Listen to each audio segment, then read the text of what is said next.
Cumprimento a todas e a todos.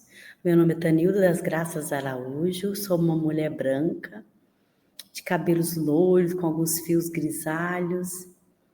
Tenho 54 anos, uso óculos, estou com uma camiseta amarela. Eu sou aluna do mestrado do programa Gestão Pública e Sociedade da Universidade Federal de Alfenas, Polo Varginha. Minha orientadora e coautora, professora doutora Aline Lourenço de Oliveira, e participamos juntas do grupo GENI, de Gênio pela Não Intolerância. O nosso trabalho, intitulado Onde está o Pai? Reflexão sobre a licença paternidade no Brasil, é introduzido falando um pouco do contexto histórico e político da licença paternidade, que antes da Constituição Federal era apenas de abono de um dia de falta para o pai registrar o filho. Na Constituição Federal, o Conselho Nacional dos Direitos das Mulheres apresentou a Carta de Mulheres aos Constituintes, que dentre as reivindicações estava a licença paternidade. E a licença paternidade foi aprovada de 5 dias com a promessa constitucional de ampliação. Ocorre que até a presente data não foi ampliada e o STF, em 2023, entendeu por uma omissão legislativa. Entendeu, deu um prazo que, se não regulamentasse e ampliasse a licença paternidade, o STF poderia fazê-lo. Inclusive alguns ministros falavam em equiparação da licença maternidade com a paternidade. Na introdução a gente traz que essa massa de trabalhadores precarizados na informalidade no mercado de trabalho não tem direito à licença paternidade. A gente traz dados também do abandono paterno, né? O abandono paterno versus a esse engajamento ativo nos cuidados, né, com os recém-nascidos, com a mãe no pós-parto, que é tão discutido que é uma unanimidade, né, nessas discussões de ampliação da licença paternidade. E que, no final de 2024, foi aprovada a Política Nacional de Cuidados e criada a Secretaria Nacional de Cuidados e Família no âmbito do governo federal. Então, somando a tudo isso, a questão da pesquisa é quais as tensões emerge quando se propõe a licença paternidade. E assim, aproveitando o contexto das discussões sobre cuidado e família no Brasil, propomos uma reflexão sobre a ampliação da licença paternidade. O percurso de estudo foi, né, uma revisão de literatura, né, feita no CAPS-CAF, sem limite de data, de artigos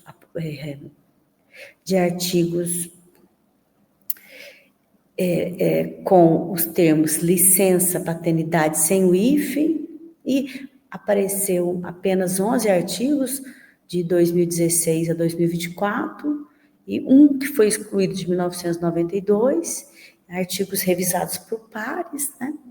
E com base nesse contexto de criação da Política Nacional de Cuidado e da revisão de literatura, a gente faz essas discussões. A fundamentação teórica, a gente inicia a questão da família na sociedade capitalista, né? A origem da família burguesa, idealizada, que não corresponde à realidade da maioria das famílias do Brasil, né? Trazemos Flávia Biroli, fala um pouco dessa questão também no Brasil. Helene Irato, que faz uma pesquisa sobre trabalho, não trabalho produtivo, como trabalho reprodutivo, que conversa com as teóricas da reprodução social, que questionam o que o trabalho doméstico não remunerado contribui para a economia, tanto quanto como o trabalho produtivo pago no mercado de trabalho. Trazemos uma tabela sobre o direito de família, que desde a Constituição trata a família mais como afetividade, não como um núcleo formal, né? O Código Civil nessa linha também. O CNJ vem obrigando o judiciário a julgar com perspectiva de construções de gênero e raça. E nesse sentido, fixa alimentos, por exemplo, nós juntamos uma decisão de alimentos, pensão de alimentícia, que foi considerado como valor o trabalho de cuidado dessa criança, né, feito pela mãe ou pela avó. O STF também entendeu que o trabalho não remunerado de cuidado, de amamentação, é trabalho e cabe remissão de pena, no caso de mulheres em situação de prisão. Trazemos dados da parentalidade contemporânea no Brasil, a PNAD contínua, que quantifica as horas de afazeres domésticos de cuidado das mulheres e dos homens. Que pessoas em situação de pobreza, né, a maioria de mulheres negras e pardas, né, mãe solo, são as pessoas que estão abaixo, né, com baixas remunerações, o que o trabalho doméstico não remunerado equivale a 10,4% do PIB brasileiro. Isso é uma discussão que é feita no mundo inteiro, a contribuição da mulher para a economia, que não é quantificada no PIB. Essa mesma autora, ela traz a penalidade da maternidade, o prêmio da paternidade para homens e mulheres no mercado de trabalho. A mulher sofre preconceito no mercado de trabalho por ser mãe, por ter que faltar no trabalho. E também o primeiro relatório de paternidades negras desse instituto, que traz que os homens negros também estão na faixa das famílias mais pobres, no trabalho precário e informal, que não recebe, que não tem direito à licença paternidade.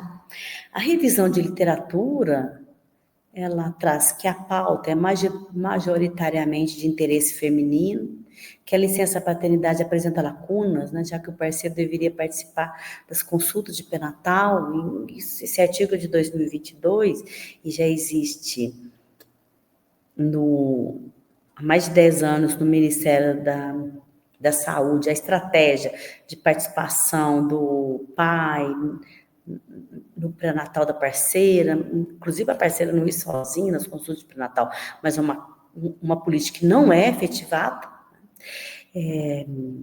Por isso também muitos artigos falam a importância de fortalecer o direito à licença paternidade com políticas públicas mais abrangentes, garantia de emprego e salário, redução da jornada de trabalho, acesso universal à creche e pré-escola, né?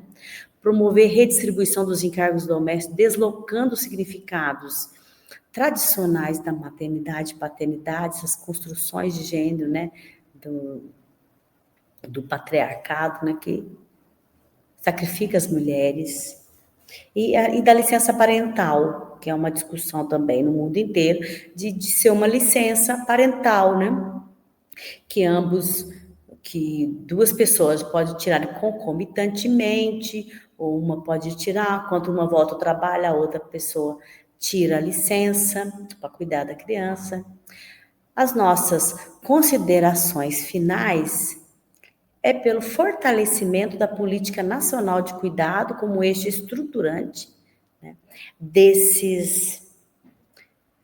que coadunam com os dados apresentados, né, a necessidade de ação emergencial de apoio às mulheres, às mães solos, né, que a ampliação da licença paternidade isoladamente não representa um avanço real, não atende às principais famílias que necessitam de políticas públicas, né, principais crianças que necessitam de políticas públicas, que esse debate é importante, mas precisa considerar a realidade concreta do Brasil, conforme alguns dados que nós apresentamos. Além das referências já citadas, a gente traz a economia da família, com o Dobor, trazemos a Silvia Federici, o Caliban e a Bruxa, que trata desse trabalho doméstico não remunerado, como ele contribui para o capital, para o acúmulo de de capital. A Secretaria Nacional de Cuidados tem notas, uma nota sobre as mulheres e mães negras, por exemplo. A Bila Soji, que traz sobre a cidadania regulada. Então é isso. Obrigada pela atenção, estamos à disposição.